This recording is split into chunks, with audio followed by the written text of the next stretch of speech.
Oh, hey. You just caught me trying to look for some ideas on what to vlog about around here. I like to have fun. Okay, in reality, I think I know what I want this vlog to be about. Then I don't know what to vlog about. Okay, I'm realizing that may not sound very interesting, but hear me out. I have no idea what to vlog about, but that's only because I have no idea what's going on in the world, my life, my mind, or basically anything. Feels like the future is completely up in the air like never before. I'm not sure if you guys have been looking outside recently, but through the haze of wildfire smoke invoked by a dying planet and the noise of angry protesters is a society seemingly on the verge of collapse. I spent my last semester at college looking at and experiencing this social chaos on one of its front lines, academia. I saw teachers restrict their language, protest between classes for 10 different social ills, and was told by my on-campus job that we were losing funding because of the program's connection to DEI values. I tried to record and reflect on it all between my own responsibilities, but Jesus, did it take a toll. I'm not sure if you saw my last vlog called Graduating at the End of the World, but that was essentially my recording and reaction to all the negative changes I was seeing take place around me, and then being told to walk right into them. Over that last semester, I saw completely unnecessary wars escalate, genocides justified, universities, including my own, attacked, the very notion of the truth being manipulated, my friends and family becoming scared or threatened by mass police and deportation, citizens being tracked with untested and inaccurate AI for a seeming deep state to be, and the climate blanketing all this chaos and weather extremes that will only get worse because, like everything else I just listed, the culprit behind these crimes is the very government that writes the law. Over that last semester, it seemed like the institutions and the reality I was supposed to trust were completely flipped on their heads, and the world fell apart. Seeing it all happen, I think I kind of did as well, and I'm not the only one. According to Harvard's On Edge, Understanding and Preventing Young Adults' Mental Health Challenges study, 58% of young adults reported experiencing little or no purpose or meaning in their lives in the previous month. More than half reported that financial worries and pressure to achieve negatively affect their mental health. But what's more significant from the study is that the survey also examined how larger societal and world issues impact young adults' mental health. It found that close to half of respondents reported a general sense that things are falling apart. About 1/3 or more reported gun violence in schools, climate change, and corruption or incompetence among political leaders as having a negative impact on their mental health. And that was in 2022. How good we thought we had it. So, graduating felt great.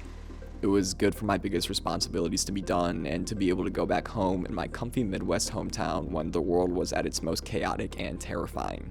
And since around May, I've been living at home, continuing to watch the world unravel, collecting its string, and attempting to tie a mental knot around this absolute catastrophe we created for ourselves and my position in it.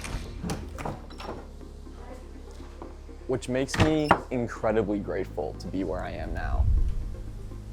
For the past 3 months after graduating, I've been living at home, trying to make sense of things in a world where the reality I've known suddenly revealed itself to be fake.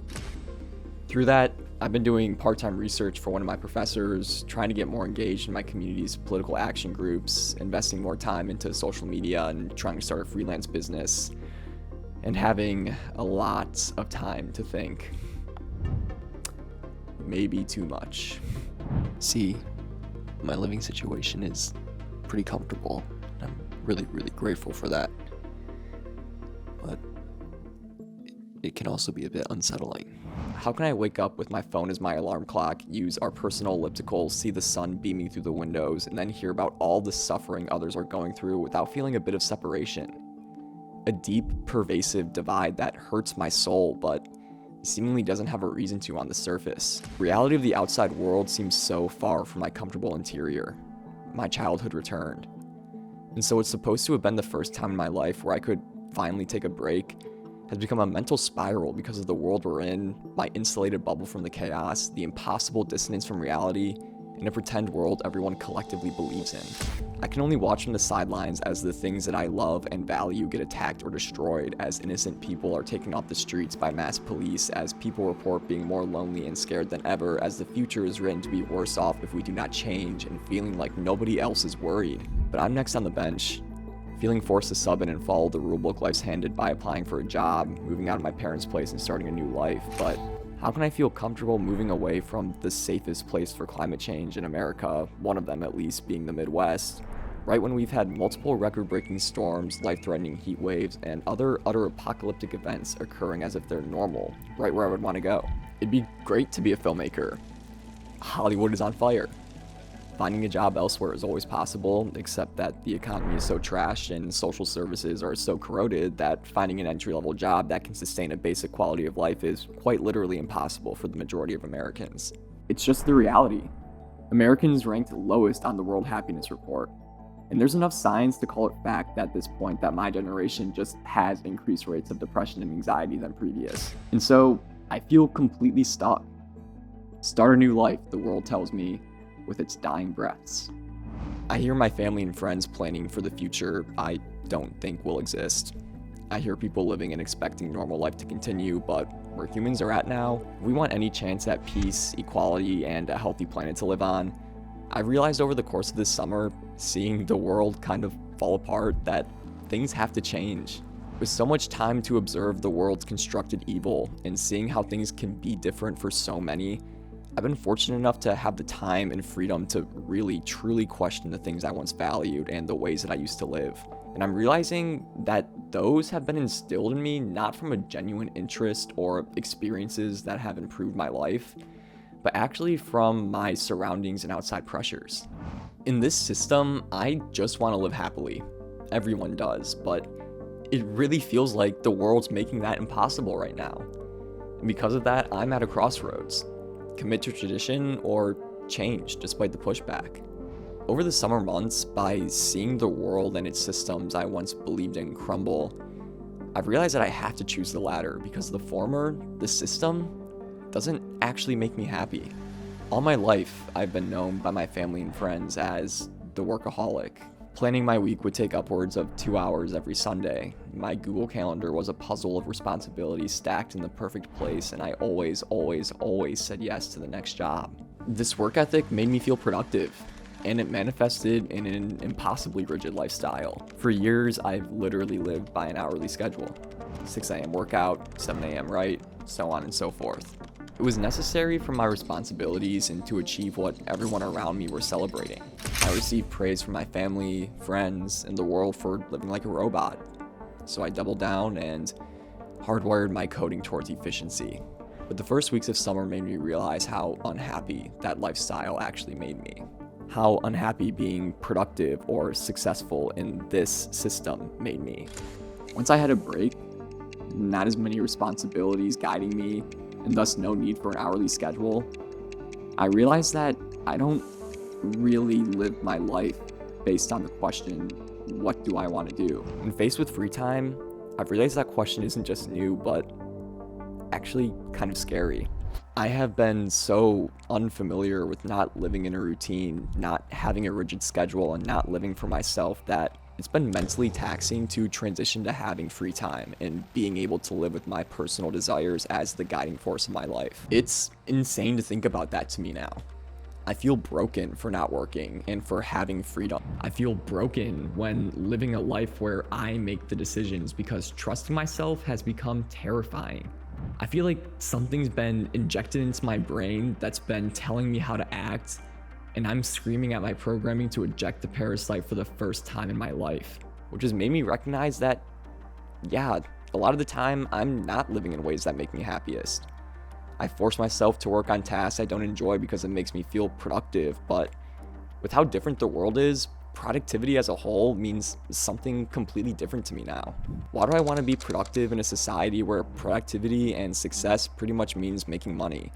Which in our world inevitably means hurting others. I don't care as much about money, and I'm realizing from being home that I don't care about a lot of what society has made me think that I do. A big house, a nice car, everybody should have those things, but what about experiences and happiness and connections with others and conversations with my family?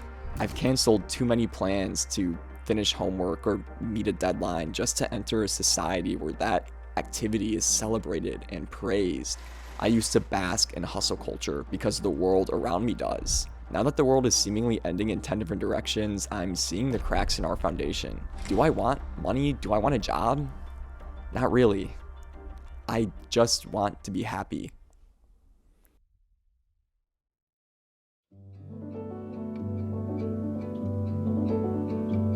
So, returning home in a completely different world, I'm confronted with that question. Why do I make myself unhappy? Why does our constructed system hurt so many when it could be the opposite? Why do we celebrate behaviors and routines that make us unhappy? How do I live in a way that makes me happy, and why is that not aligned with what the world around me values? These questions dominated my summer. These questions of why have fundamentally shifted what I value the most, and from constant interrogation, I've realized that I want to live a new life. A life where I'm happy, where my life is guided by myself instead of outside influences. A life that may not agree with tradition, but hey, I think that's necessary at this point. So, my summer of whys led to a new series of questions and efforts. What makes me happy? What can I do to live in a way that guarantees my happiness? Recently, it's looked like this.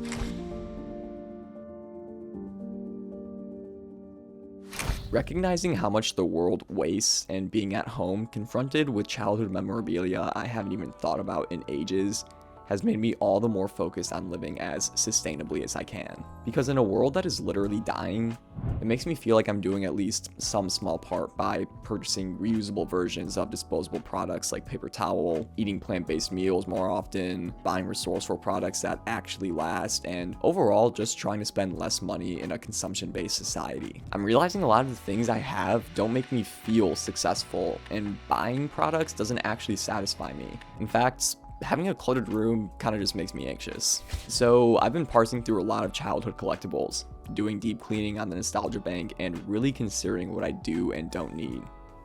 Turns out, I don't think we really need a lot.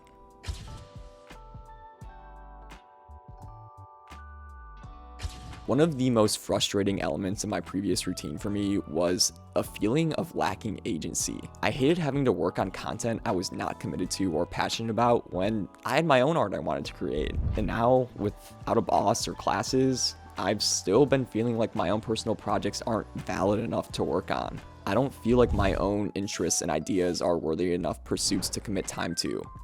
After all, my personal animation won't make me any money. It'll only make me happy. In years past, that wouldn't have mattered to me, but now, more and more, I'm working to choose the latter by working on projects that actually mean something to me, and experimenting with different media I haven't had time to in the past. I'm finally trying to make projects that don't have an end goal other than expression.